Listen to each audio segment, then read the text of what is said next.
Mesmo sob ameaças de golpes de Estado por Bolsonaro e com mais de 670 mil mortos por uma pandemia mal enfrentada, a sociedade brasileira se prepara para um ato grandioso agora em setembro: comemorar o centenário de nascimento do educador Paulo Freire. A obra de Freire formou uma escola de pensamento transformador que coloca a educação como prática da liberdade.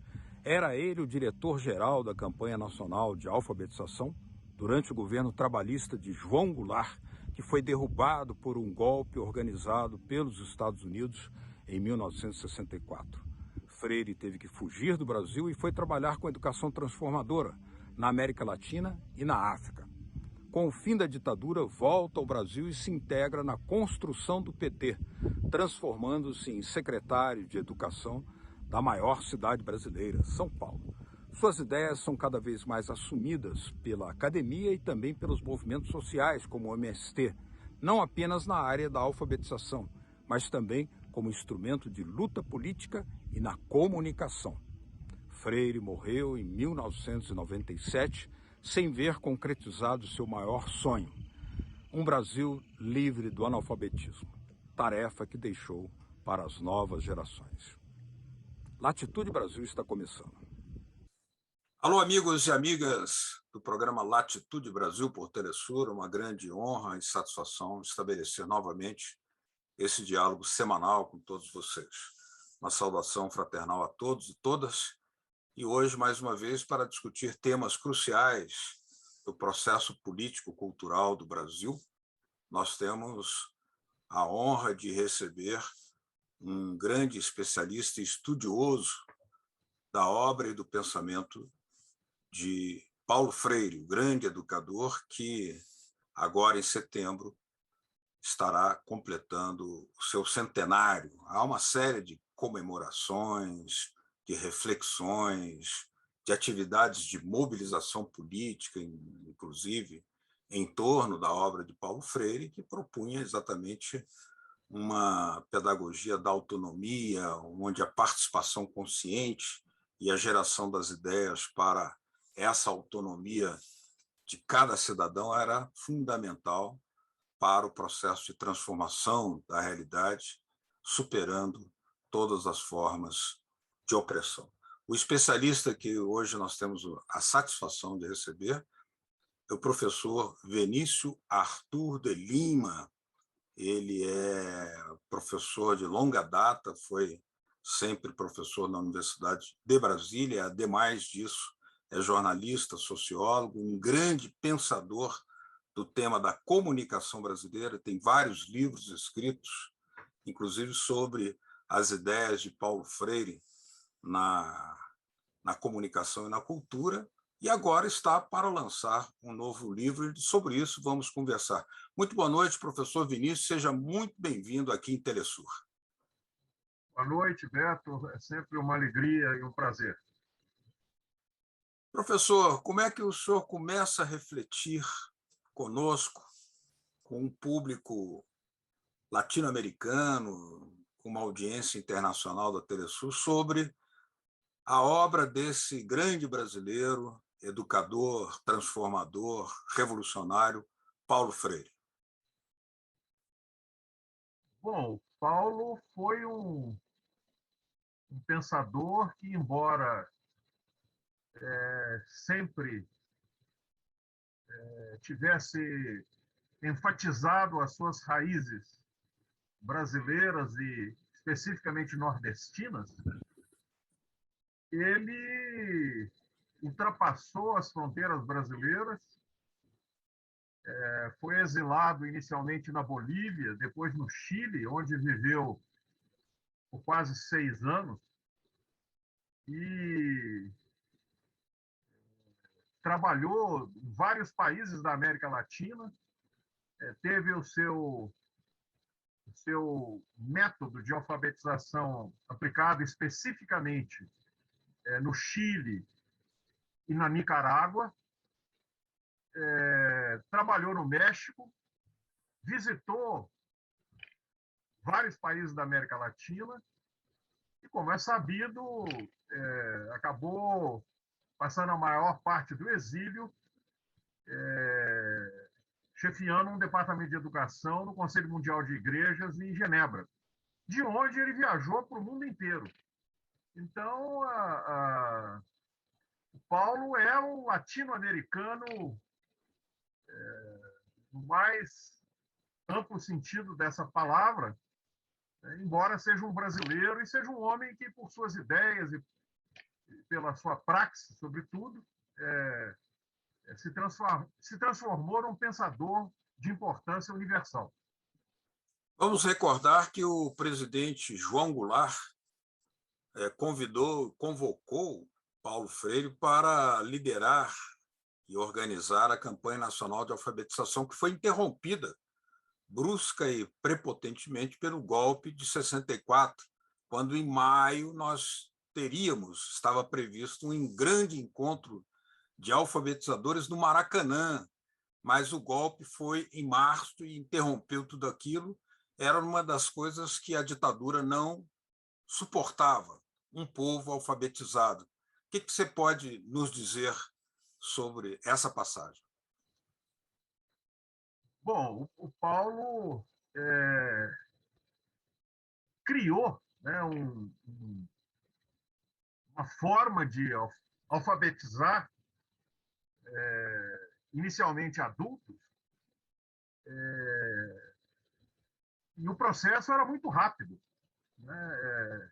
A experiência mais conhecida, que foi realizada em 1963, no final de 63, na cidade de Angicos, no Rio Grande do Norte, foi uma experiência muito bem sucedida. E a partir, sobretudo, mas não só dessa experiência, o então ministro da Educação, Paulo de Tarso Santos, convidou Paulo para chefiar um programa nacional de alfabetização, né? E ele veio para Brasília.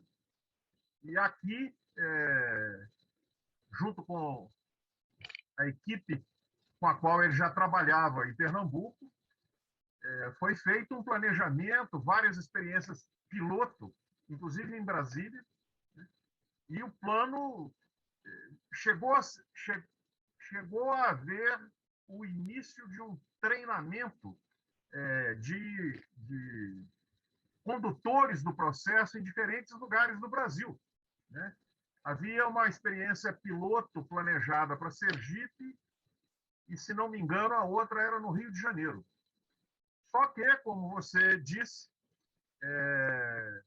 com o golpe de 1º de abril de 64, Paulo não só foi preso, literalmente, né?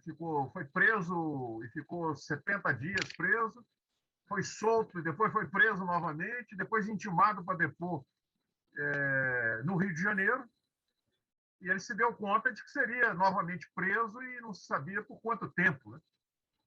Então ele se exilou na embaixada inicialmente da Bolívia, foi para a Bolívia, chegou na Bolívia, houve também um golpe, ele ficou pouco tempo lá, poucas semanas, e foi para o Chile. Mas a campanha nacional de alfabetização, que foi o que você perguntou, na verdade, nunca chegou a ser executada. Nem naquela época, nem depois, né? Essa é uma questão que nós nos perguntamos, porque as ideias de Paulo Freire ganharam o mundo.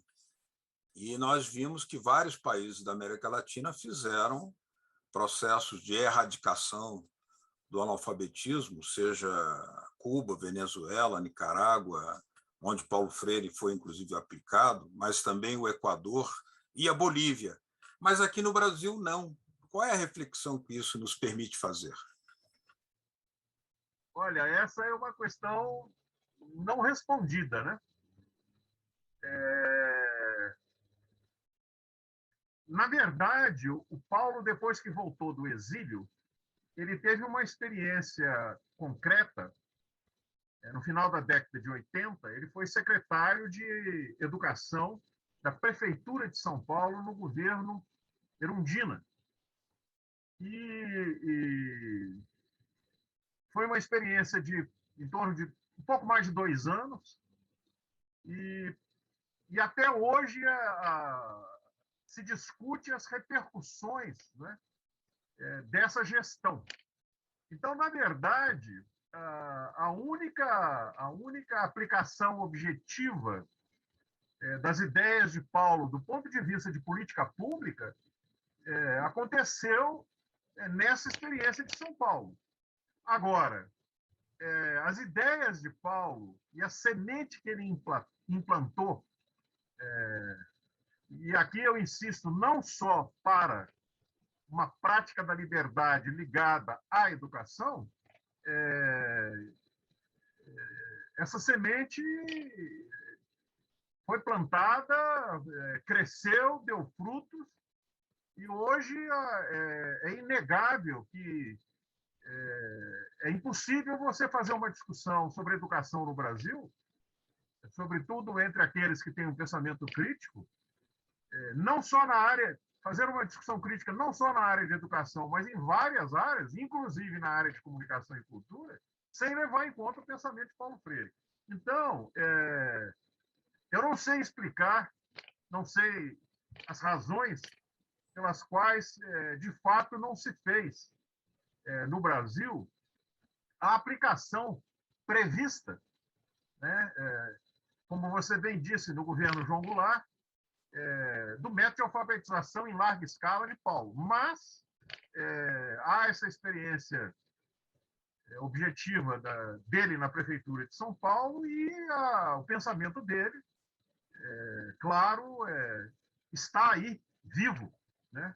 Prova disso é que 100 anos depois de seu nascimento, nós estamos aqui falando sobre ele. Muito bem. No próximo bloco, nós vamos falar sobre os 2 livros de autoria do professor Vinícius Arthur do Livro, que tratam exatamente das ideias de Paulo Freire. Uma sobre cultura e comunicação, e o outro, que está para sair agora, grande novidade, vem na esteira do centenário, que vai realmente nutrir os debates, abrindo muito mais outras perspectivas para aprofundar a compreensão sobre esse pensador revolucionário, o brasileiro Paulo Freire. Faremos uma pequena pausa e voltamos já já com Latitude Brasil. Até.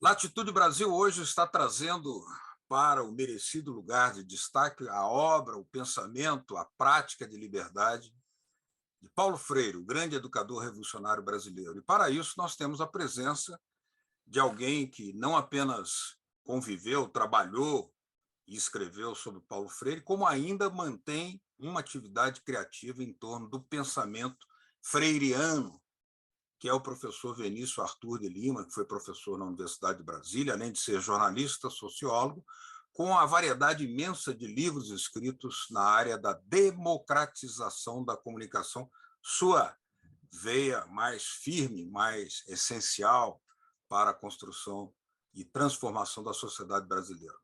Professor Vinícius, está para sair agora um novo livro de sua autoria, além de tantos que vão sair, mas esse trata de um tema muito concreto, que é as ideias de Paulo Freire, ou Paulo Freire para a prática da liberdade para além da alfabetização. Por que para além da alfabetização?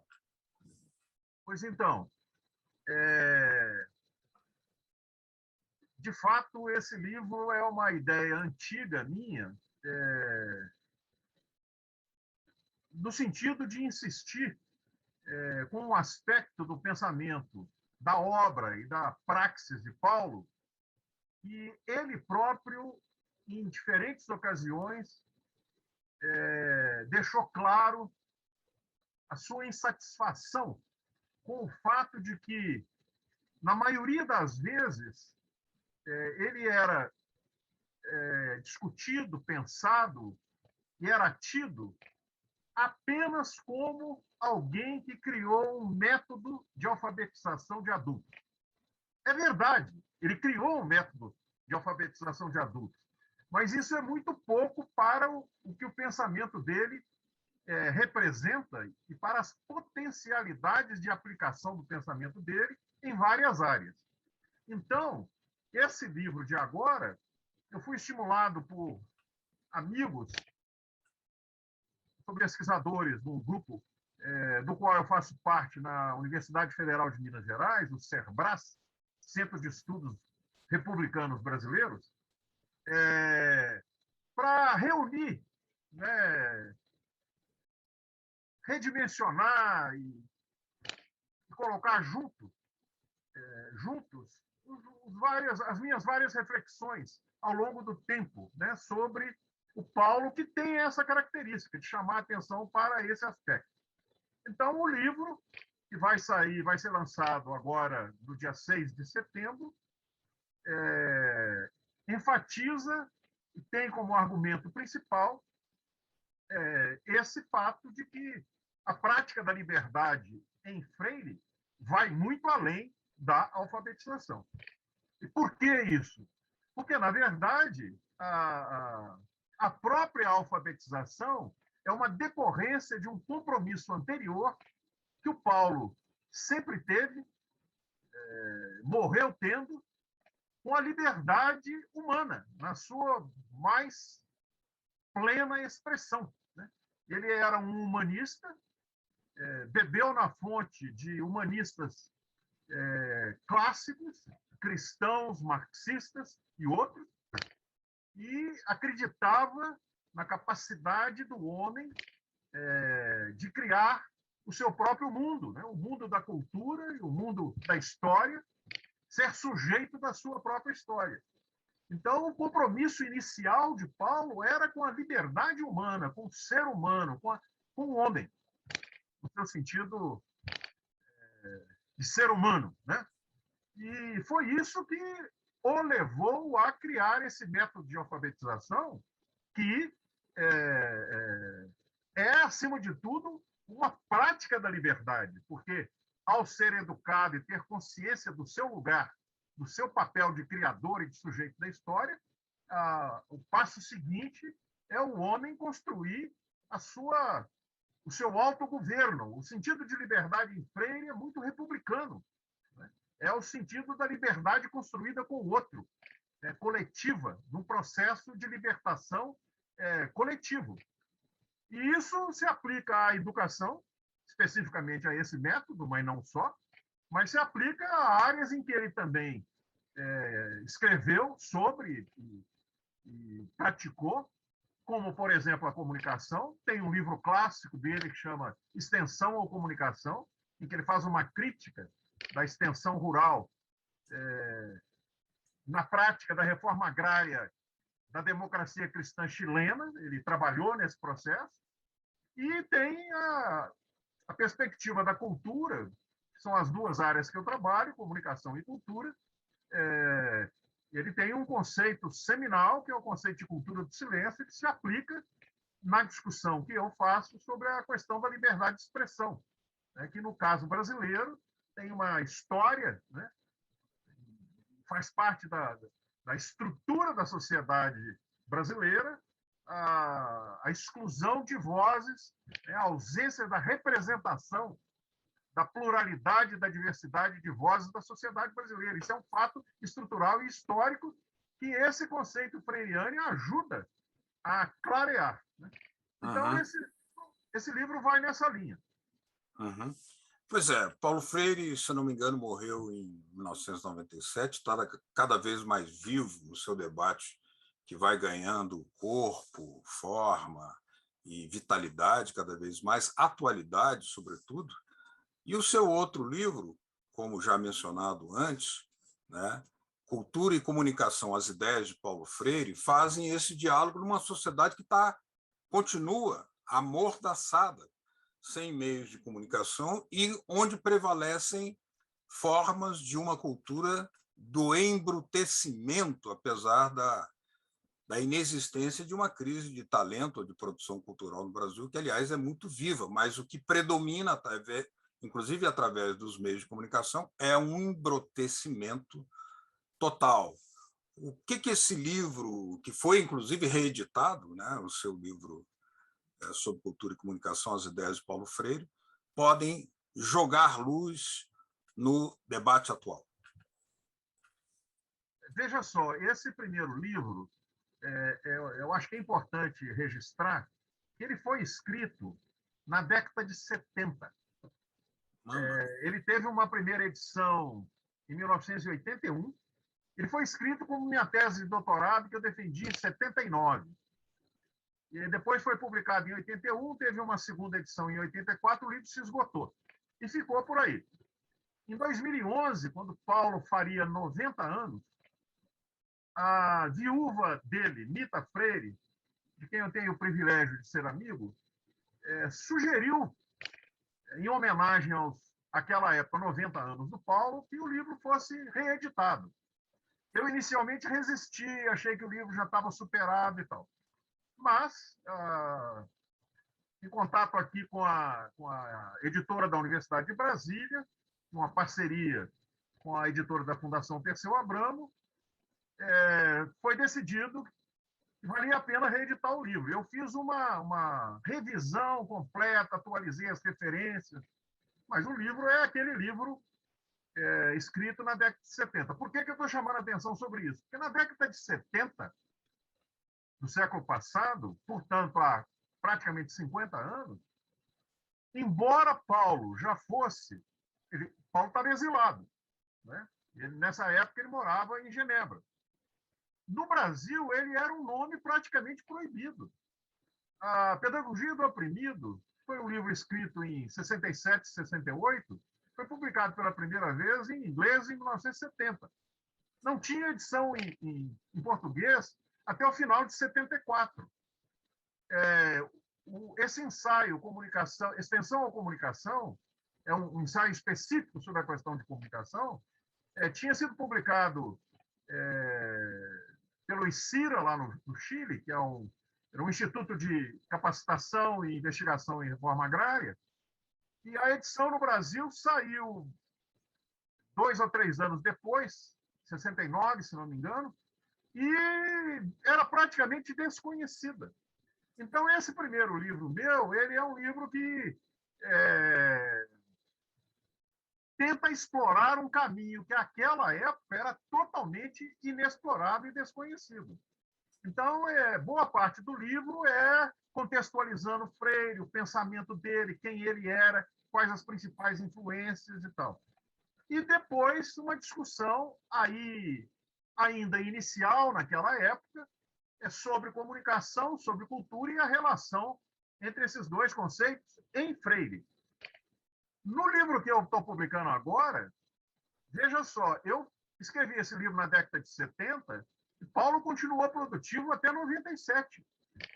Naquela época, ele estava iniciando a experiência africana, né, que ele teve a partir do Conselho Mundial de Igrejas e do IDAC, que é um instituto que ele próprio criou junto com colaboradores lá em Genebra.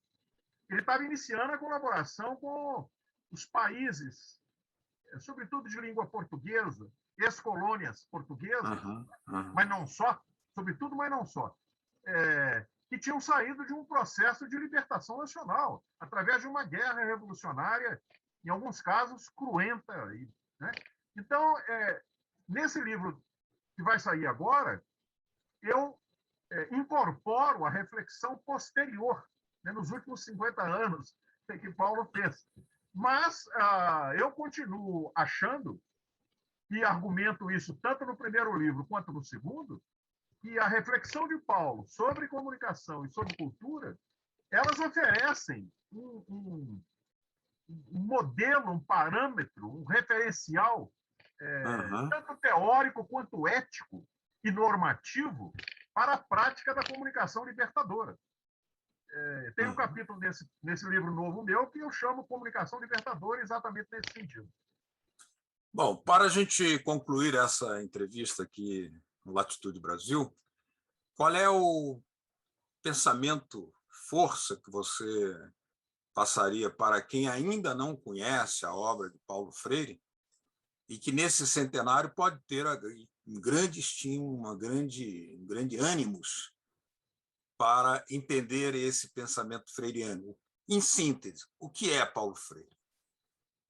Paulo Freire é um pensador da educação que chegou à educação porque acreditava profundamente no homem, no ser humano, na capacidade do homem de criar construir a sua própria história.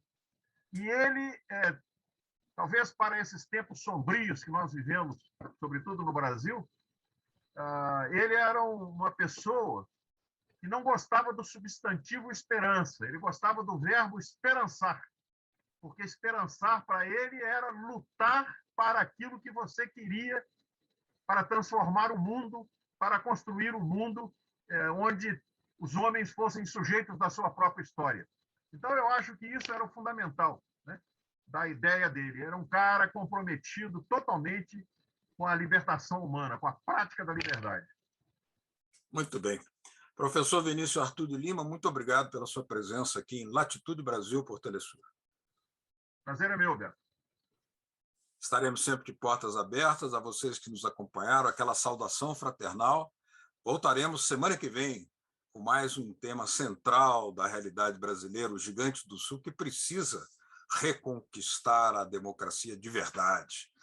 Até semana que vem. Aquele abraço. Tchau.